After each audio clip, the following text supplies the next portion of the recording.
తెలంగాణలో కాంగ్రెస్ అధికారంలోకి రావడానికి ప్రధాన కారణాల్లో 6 గ్యారంటీలు ప్రధాన కారణమని ప్రత్యేకంగా చెప్పాల్సిన పనిలేదు.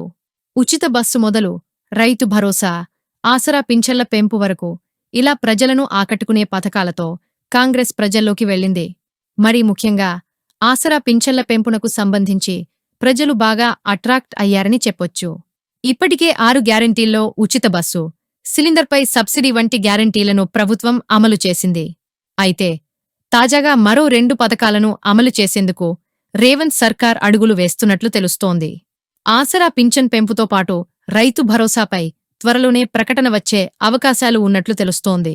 కాంగ్రెస్ ప్రభుత్వం అధికారంలోకి వచ్చి ఏడాది గడుస్తోన్న నేపథ్యంలో ఇంకా పింఛన్ల పెంపు లేకపోవడంతో ప్రజల్లో కొంత అసంతృప్తి ఉన్నట్లు పార్టీలో చర్చ సాగుతోంది.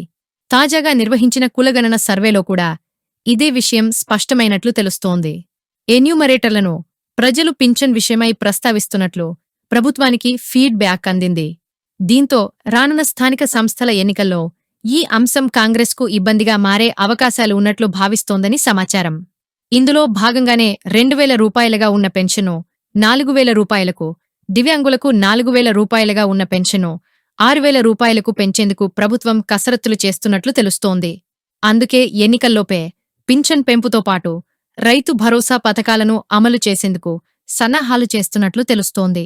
వృద్ధాప్య పింఛన్తో పాటు బీడీ కార్మికులకు పింఛన్ పెంచడం, రైతు భరోసా అందించడంతో అటు మహిళలు, ఇటు రైతుల నుంచి తమకు పాజిటివ్ రెస్పాన్స్ వస్తుందని కాంగ్రెస్ పెద్దలు లెక్కలు వేసుకుంటున్నారు.